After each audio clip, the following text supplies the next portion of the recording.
변화는 그렇게 시작되었다.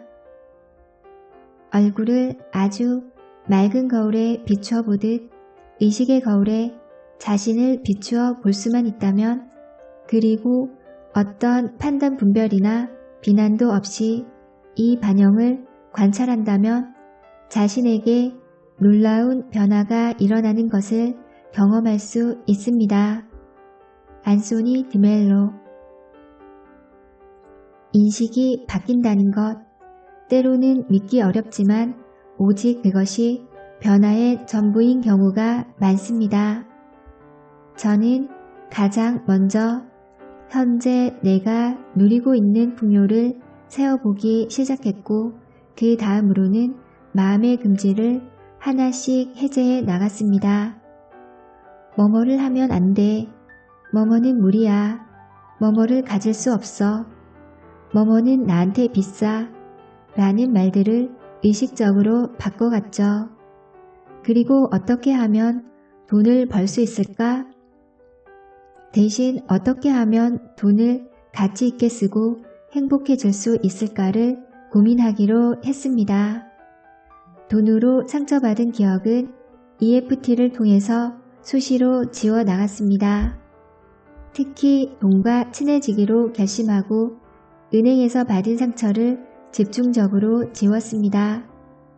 그럴 수밖에 없던 것이 하루에도 몇 번씩 신용카드를 쓰고 돈을 송금하고 받는 등 일상의 모든 금전거래를 은행을 통해야 하는데, 은행이 싫고 거부감이 느껴져서야 돈과 친해질 수가 없으니까요. 부자라면 어떻게 생각할까? 은행에서 연락이 오면 울커니 내 돈을 불려줄 좋은 투자거리가 있겠구나 하며 좋아하지 않을까? 나도 은행에서 연락이 오면 신나고 즐거운 기분이 되도록 하자. 그러려면 더 나은 카드사에서 내 카드를 정지시킨 기억, 더드림은행에서 필요한 돈을 대출받지 못한 기억 모두 지워야겠지. 대신 나는 더드림은행의 잔고가 5억 이상이고 우대금리를 받는 VIP 고객이 된다라는 확언으로 대체하도록 하자. 그런데 긍정확언과 심상하는 처음에는 그리 만만치 않았습니다. 현재 결핍감이 심한 상태에서 나는 100억 부자가 된다. 나는 로또에 당첨된다. 식으로 무작정 확언을 하려니 내면에서 반발심이 심하게 올라왔지요. 아게, 지금 이 모양 이 꼴인데 무슨 수로 100억 부자가 된다는 거야? 로또는 아무리 사도 꽝 아니면 5등이었잖아. 하는 식으로요. EFT도 열심히 했지만 잠재의식에 저장된 수많은 부정적인 기억들을 무슨 수로 다 지워내지? 하며 체념하는 마음이 들기도 했습니다. 이런다고 해서 될까? 고민을 하던 끝에 이 책의 맨 뒤에 다시 적겠지만 한 인생 선배와의 우연한 만남에서 작은 깨달음을 얻었고 그 길로 돌아와 일기를 적으면서 술렁술렁 풍요 노트를 만들게 되었습니다. 내가 평소에 쓰고 누리는 것들에 대해 감사해, 행복해, 긍정적인 감정을 느끼면서 확언과 심상화를 하니 잠재의식의 반발감이 올라오지 않더군요. 그래서 더 신나게 풍요 노트를 적어 나갈 수 있었습니다.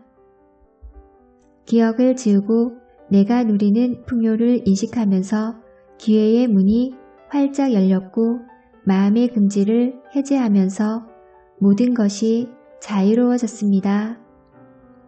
뭔가를 하지 말라고 금지하면 할수록 더 하고 싶어지는 게 사람 심리지요. 그렇기에 돈 쓰지 마, 사면 안 돼 라고 억압하면 더 쓰고 싶어지는 게 우리 마음이랍니다. 그래서 저는 욕구를 자연스럽게 인정하기로 했습니다. 써야 할 곳에는 기쁘게 지출하고 지출의 긍정적인 면에 주목하기로 했습니다. 평소에 질문하는 방법을 바꾼 것도 큰 변화였습니다. 사람은 누구나 질문을 받으면 반사적으로 답을 하려고 합니다. 어떻게 하면 잘 쓸 수 있을까? 라는 질문에는 나에게 이미 쓰고 싶은 만큼 돈이 있음을 전제로 합니다. 그래서 올바른 질문이 중요하다고 하는 것이죠. 이 모든 내용들을 매일 머리로만 기억하면 실천을 안 할 때도 있어서 처음에는 빈노트에 적기 시작했습니다. 꾸준히 쓰다 보니 나름대로 효과적인 규칙과 방법이 생겼고 그것이 모여 술렁술렁 부자되는 풍요노트라는 결과물이 되었습니다. 올바른 질문이 올바른 답을 만든다. 당신의 진짜 실수는 대답을 못 찾은 게 아니야. 자꾸 틀린 질문만 하니까 맞는 대답이 나올 리 없잖아. 왜 이우진은 오대수를 가뒀을까? 가 아니라 왜 풀어줬을까? 란 말이야. 자, 다시 왜 이우진은 오대수를 딱 15년 만에 풀어줬을까? 인용한 문구는 영화 올드보이에 나오는 유명한 대사입니다. 보신 분들은 알겠지만 이우진이 오대수를 왜 가뒀을까? 보다는 이우진이 오대수를 왜 풀어줬을까? 라는 물음이 영화의 키워드라고 할 수 있는데요. 어떻게 하면 돈을 잘 쓸 수 있을까? 라는 질문과 어떻게 하면 돈을 잘 벌 수 있을까? 라는 질문은 비슷해 보이지만 확연히 다른 내용입니다. 사람은 본능적으로 질문을 받으면 답을 하려는 성향이 있습니다.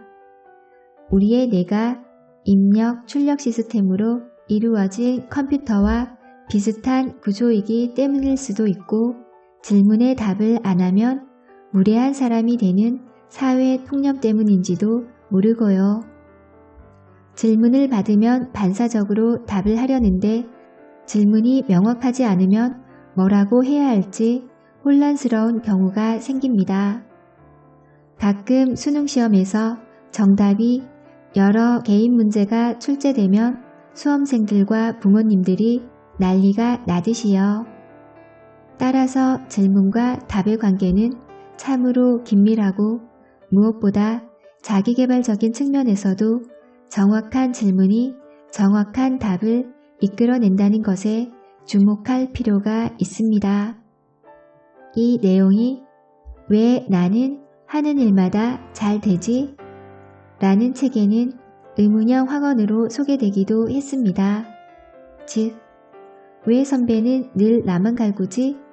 왜 나는 물만 먹어도 살이 찌지? 왜 나는 노력해도 되는 게 없지? 왜 나는 친구가 없지? 왜 나는 매번 남자한테 차이지? 이런 질문을 하면 우리의 뇌는 이 부정 질문에 대한 부정형 답을 내어줍니다. 여기서 질문은 긍정형으로 해야 되는데 긍정형 질문이 와닿지 않는다면 왜 질문보다는 어떻게 질문을 활용하는 편이 훨씬 좋답니다. 그러면 다음에 나오는 예시처럼 됩니다. 왜 선배는 나를 좋아하지?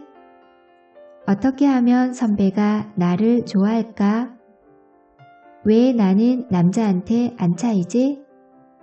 어떻게 하면 안 차이고 행복한 연애를 할 수 있을까? 왜 나는 친구가 많지? 어떻게 하면 나에게 친구가 많아질 수 있을까? 다른 사람한테 질문할 때도 같은 방법으로 합니다. 예를 들어 약속 시간에 상습적으로 늦는 친구한테 넌 왜 매번 약속 시간을 어기는 거야?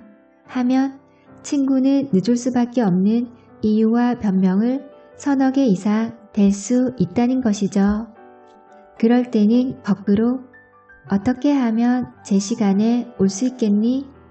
라고 물어보는 게 훨씬 유익합니다. 그 유명한 페이스북도 어떻게 하면 학교 친구들이 만나지 않고도 서로 관심사를 공유할 수 있을까? 라는 질문 하나에서 출발했다고 합니다. 나아지겠다는 의도는 있는데 생활이 맴돌이를 하는 것 같고 눈에 띄는 발전이 없다고요? 그렇다면 자신이 습관적으로 어떤 질문을 하는지 살펴보고 바꾸어야 합니다. 왜 나는 이렇게 돈이 없을까? 왜 나는 이렇게 무능할까? 하는 말들은 풍요를 멀어지게 하는 결과를 불러오니까요.